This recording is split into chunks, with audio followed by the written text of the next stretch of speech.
Fascist পতনের পর এবার দেশ বিনির্মাণে সবাইকে আন্তরিক হওয়ার আহ্বান জানিয়েছেন বিএনপির মহাসচিব মির্জা ফখরুল ইসলাম আলমগীর। সাংবাদিক মাহফুজুল্লাহর মরণোত্তর ২১শে পদকপ্রাপ্তি উপলক্ষে আলোচনা সভায় তিনি আহ্বান জানান। অন্তত মরণোত্তর ২১শে পদক দেওয়ার সরকারকে ধন্যবাদ জানান মির্জা ফখরুল। বলেন, গণতন্ত্রের জন্য মাহফুজুল্লাহ চেষ্টা করেছিলেন সবাইকে এক করতে।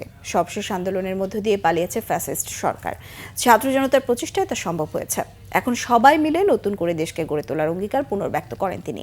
প্রধান উপদেষ্টা প্রেস সচিব শফিকুল আলম বলেছেন, একজন মেরুদণ্ডওয়ালা সাংবাদিক ছিলেন মাহফুজুল্লাহ।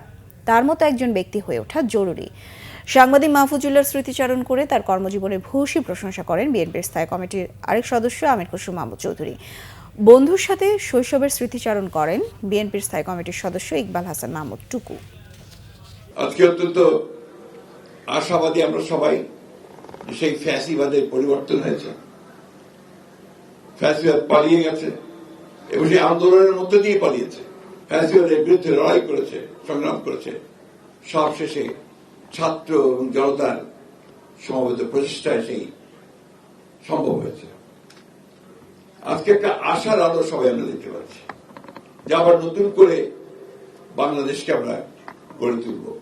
সবাই কথাটা বলছি, এটাতে সবারই আমার আরো অনেক বেশি আন্তরিক হওয়ার প্রয়োজন।